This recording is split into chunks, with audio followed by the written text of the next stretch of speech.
वो सच्चे दरबार की जय। दूसरा अध्याय। नारद जी बोले, प्रभु आपने मेनका के जन्म की कथा नहीं सुनाई।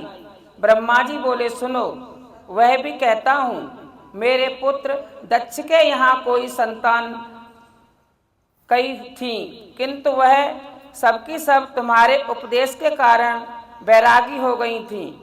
इससे उनको संतोष न हुआ, इतएव उनके यहाँ 7 कन्याएं उत्पन्न हुई, जिनका विवाह उन्होंने कश्यप आदि ऋषियों के साथ कर दिया था।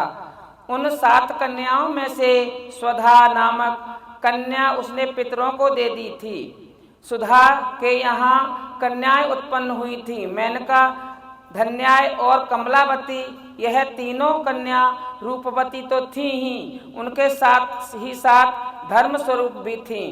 एक बार यह तीनों बहनें क्षीर समुद्र में भगवान श्री विष्णु जी भगवान के दर्शन, सेवा तथा पूजा के लिए गई थी। संयोगवश ठीक उसी समय मेरे पुत्र सनकादि वहां पहुँचे।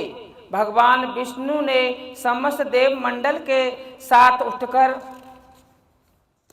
उनका स्वागत किया, पर तीनों बहनें भगवान श्री शंकर जी की माया से मोहित होकर वहां चुपचाप बैठी रहीं। इस पर वह मेरे पुत्र सनकादिक भी भगवान की माया से मोहित होकर क्रोध में भरकर गए और उन्होंने इन तीनों बहनों को दंडित करना चाहा। और योगेश्वर संत कुमार ने इन बहनों को शाप दे दिया। श्री संत कुमार ने कहा, तुम तीनों बहनें श्रुत बहन को जानती हो, तुमने अभिमान बस अभिवादन नहीं किया है, इसीलिए तुम स्वर्ग में रहने के योग्य नहीं हो। इतएव तुम मनुष्य लोक में चली जाओ। उन्होंने चकित होकर श्री संत कुमार को हाथ जोड़कर कहा, ऋषिराज, आपका अनादर करने का शाप तो हमें मिल गया है, अपितु दर्शनों का जो वरदान मिलना था वह अभी तक नहीं हुआ। अतः कृपया हमें इस शाप से छुटकारा प्राप्त करने का कोई उपाय बताइए। आप कृपा कर हमारे लिए कुछ ऐसा उपाय सोचिए जिससे हम पुनः स्वर्ग को प्राप्त कर सकें। उन तीनों बहनों की प्रार्थना सुनकर श्री संत कुमार ने प्रसन्न होकर कहा, अच्छा, अब हम तुमको वर भी देंगे। ध्यान पूर्वक सुनो। तुम में से जो ज्येष्ठा है वह राजा हिमालय से ब्याही जाएगी और अपने गर्भ से जगत जननी पार्वती को जन्म देगी और भगवान श्री सदाशिव जी महाराज को अपना पति बनाएगी और अपने कुल के पापों को नष्ट कर देगी। दूसरी कन्या धन्या राजयोगी जनक की पत्नी होगी, जिसके यहाँ महालक्ष्मी सीता होकर उत्पन्न होगी। तीसरी बहन कलावती द्वापर में महाराज वृषवाहन को प्राप्त होकर श्री राधिका जी को जन्म देगी, जो कि आनंद कंद ब्रजराज भगवान श्री कृष्ण चंद्र जी की प्रिय होगी। वो शंकर भगवान की। तीसरा अध्याय। जब भगवान हिमालय मेनका को ब्याह कर अपनी राजधानी को वापस लौटे तो सभी देवता और ऋषि महेश उनके पास आए। महाराज ने उन सबको यथा योग्य आदर सत्कार किया। देवताओं ने फिर हिमालय से कहा, हे राजेश्वर, अब देवताओं को कार्य करने द्वारा संपन्न होगा। सती के शरीर त्यागने के संबंध में तुमको सब कुछ ज्ञात है। इतएव अब तुमको ऐसा उपाय करना चाहिए जिससे कि वह तुम्हारे यहाँ अवतरित हो। यह तभी तो हो सकता है जब तुम उनकी प्राप्ति के लिए तपस्या करो। हिमालय ने देवताओं के आदेश अनुसार तप करना आरंभ कर दिया और मैं श्री विष्णु सहित देवताओं को साथ लेकर जगजननी जगदम्बा के पास गए और उनसे कहने लगे, जगजननी जगत माता, आप सर्वश्रेष्ठ और महान हैं, आपकी महिमा अपार है।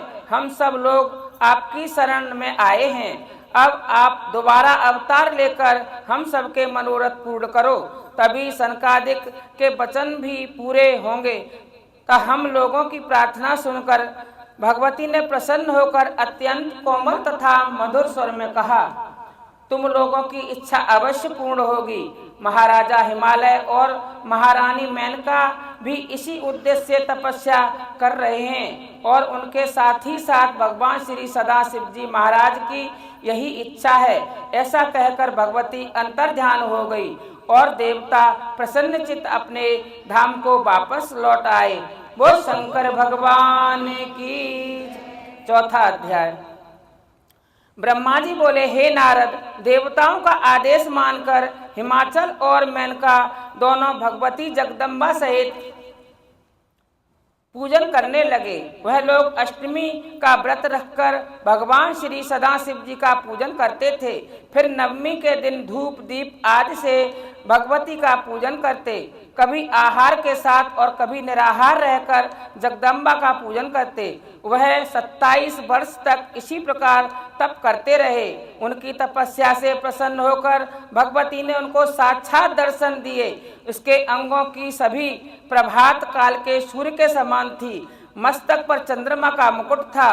वह उभरे हुए स्तनों और तीनों नेत्रों से उक्त थी। उनके मुख पर मुस्कान की छटा छाई हुई थी और हाथों में वरद अंकुश पाश एवं अभय मुद्रा शोभा दे रही थी। भगवती ने हिमाचल से कहा, वर मांगो। मेनका ने बारंबार नमस्कार करके कहा, मातेश्वरी, मैं तो आपकी शरण में हूँ। यदि आप मुझ पर प्रसन्न हो तो मुझको पहला वर यह दें कि मुझे स्वरूपवान, गुणवान, बलवान, विद्वान 100 पुत्र प्राप्त हों। दूसरा वर यह दें कि आप स्वयं मेरी कन्या के रूप में आकर अवतार लें। भगवती यह सुनकर हंसकर बोली, इस प्रकार का वर मांगने वाली देवी, तुम धन्य हो। तुम्हारी इच्छा अवश्य पूर्ण होगी। तुम्हारे यहाँ 100 पुत्र होंगे और तुम्हारा बड़ा पुत्र अधिक बलवान होगा। और जो दूसरा वर तुमने मांगा है उसमें मैं तुम्हारे यहाँ पुत्री रूप में जन्म लूंगी। दोनों वरदान देकर उमा देवी अंतर्ध्यान हो गई। वो शंकर भगवान की। 5वां अध्याय। श्री ब्रह्मा जी बोले, हे नारद, श्री सती जी के शरीर त्यागने के पश्चात भगवान उनके वियोग में दुखी होकर अब दूत के समान नंग धड़ंग होकर फिरते लगे। यह पर्याप्त यह समय तक इसी अवस्था में समस्त लोकों में घूमते रहे। इसके पश्चात उन्होंने कैलाश पर आकर समाधि धारण कर ली। बालों के खुलने से उनके मस्तक से पसीना चूकर पृथ्वी पर गिर पड़ा, जिससे उसी समय एक बालक उत्पन्न हो गया। उसकी 4 भुजाएं थीं और लाल बड़ था। वह बालक प्रकट होने के साथ ही रोने लगा। उस बालक को देखकर पृथ्वी ने सोचा कि भगवान श्री सदाशिव जी महाराज इसका पालन पोषण भला बिना श्री सती देवी के कैसे कर सकते हैं। ऐसा विचार कर पृथ्वी एक सुंदर स्त्री का रूप धारण करके वहां आ गई और उसे अपना दूध पिलाकर उसका मुंह चूसने लगी तथा उसको लाड़ लड़ाने लगी। अब तो वह बालक हंसने लगा, खेलने लगा। अंतर्यामी भगवान सदाशिव जी महाराज ने यह देखकर पृथ्वी से कहा, पृथ्वी तुम धन्य हो, तुम इसे बालक का पोषण बड़े प्रेम से करो। अतएव यह मेरे पसीने से पैदा हुआ है, फिर भी इसका नाम तुम्हारे नाम भौम होगा और यह तुम्हारे सुख का कारण बनेगा। इतना कहकर भगवान सदाशिव जी महाराज चुप हो गए। बालक के देखने से भगवान श्री सदाशिव जी महाराज की चिंता और वियोग दोनों ही कुछ कम हो गए। धरती माता उस बालक को उठाकर अपने घर ले आई और बड़े प्रेम से उसका लालन पालन करने लगी। कुछ दिनों के बाद जब भौम कुछ बड़ा हो गया तो वह भगवान श्री सदाशिव जी महाराज की तपस्या के लिए मधुबन में चला गया। वहां जाकर उसने उग्र तप किया। वह गर्मियों में चारों तरफ आग जलाकर और सर्दियों में पानी में बैठकर तपस्या करता रहा। इस समय संयम करके उसने भगवान श्री सदाशिव जी महाराज के 3 करोड़ पूजन किए। उनकी तपस्या से प्रसन्न होकर भगवान श्री शंकर जी महाराज ने उनको साक्षात दर्शन दिए। उसने भगवान श्री शंकर जी महाराज की स्तुति करते हुए कहा, प्रभु आपने मुझे दर्शन देकर मुझ पर असीम कृपा की है। मैं आपका दास हूँ, आप मेरे लिए जो उचित समझें सो करें। यह सुनकर भगवान श्री सदाशिव जी महाराज बोले, भक्तराज मेरी कृपा से तुम आज से मुक्त हुए और आज से तुम पवित्र मंगल ग्रह के स्वरूप को प्राप्त करोगे और सब तरह से आनंद प्राप्त करोगे। यह कहकर भगवान श्री सदाशिव जी अंतर ध्यान हो गए और भौम अपने लोक को जाकर परिवार के साथ आनंद भोगने लगा। वह आयु पर्यंत भगवान शंकर जी का पूजन करता रहा। इसके पश्चात उसने शुक्र लोक से भी ऊपर का लोक प्राप्त कर लिया। वो शंकर भगवान श्री ब्रह्मा जी बोले, हे नारद, भगवान श्री सदाशिव जी से वरदान प्राप्त करके हिमालय की पत्नी मेनका प्रसन्नचित्त होकर लौटी। कुछ दिनों के पश्चात उसके यहाँ भगवती जगदम्बे ने वरदान के अनुसार उनके यहाँ एक सहस्त्र पुत्र उत्पन्न हुए। उनके नाम मेनका तथा क्रोध आदि थे। उनके शरीर लंबे बड़े तथा बलवान थे। इन पुत्रों के जन्म पर हिमालय नगर में बड़ी भारी उत्सव मनाए गए। ब्राह्मणों को बहुत सा धन दान दिया गया। इसके पश्चात महाराज हिमालय का कार्य सिद्ध करने के लिए भगवती सती महाराजा हिमालय के हृदय में प्रविष्ट हो गई। उस तेज को शुभ मुहूर्त में मेनका को दान कर दिया। गर्भाधान के पश्चात मेनका का शरीर बड़ा ही तेजस्वी मालूम होने लगा। उसको देखकर महाराजा हिमालय की यह दशा हो गई कि वह बार बार मेनका के पास आते हैं और उनसे पूछते हैं कि उनको किसी वस्तु की आवश्यकता तो नहीं है।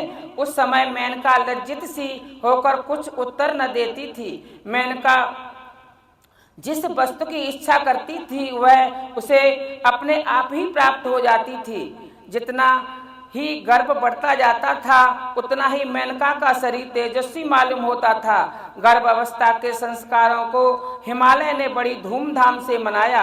उस समय भगवान श्री विष्णु ने अन्य देवताओं सहित मेनका के गर्भ में प्रविष्ट होकर भगवती की स्तुति की। इसके पश्चात वह अपने स्थान को वापस लौट आए। नवाब मास बीत जाने पर 10वां मास आरंभ हुआ तथा पृथ्वी और आकाश में शुभ शगुन होने लगे। किसी को किसी प्रकार का दुख न रहा। शगुन ग्रह छुप गए। नदियों में कमल के फूल खिलने लगे और 3 प्रकार की हवाएं चलने लगी। ऋषियों महिषियों तथा तेज की प्राप्ति हुई। भक्तों के हृदय प्रसन्न हो गए और आकाश में बाजों का शब्द गूंजने लगा। उस समय गंधर्व सिद्ध चारण किन्नर अप्सरा अपनी स्त्रियों के साथ विद्याएं नृत्य करने लगे। इस प्रकार मधुमास के शुक्ल पक्ष की नवमी को मुक्सर नक्षत्र में आधी रात के समय सती शिवा कल्याणी मैना के देवी के गर्भ से प्रकट हो गईं। ऐसा श्री कल्याण पुराण में लिखा है। उस समय विष्णु जी को साथ लेकर उस स्थान पर पहुंचा। विविध प्रकार के बाजे बजने लगे। आकाश से पुष्प वृष्टि होने लगी। सभी लोगों ने अपनी बुद्धि के अनुसार सती शिवा की स्तुति की। देवताओं ने कहा, मातेश्वरी, जगदीश्वरी, परमेश्वरी, आप जगत माता और हमारे कष्टों को हरने वाली हैं। आप हमारी इच्छाओं को जानती हैं। आप यदि शक्ति हैं।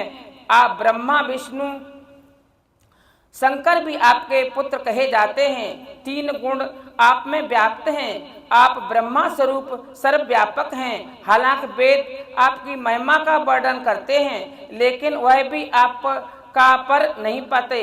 नारद, सारद, शुक और सनकाद अधिक बोलने वाले हैं लेकिन वह भी आपका संक्षिप्त साहाल भी वर्णन कर सकते हैं। आपकी कृपा से मूर्ख भी आपकी स्तुति करते हैं। आप अपने भक्तों को मुक्ति प्रदान करती हैं और करोड़ों कलाओं को आप अपने काबू में किए हुए हैं। आप अहंकार को भक्षण करने वाली हैं और आप ही वेद वेदांत हैं।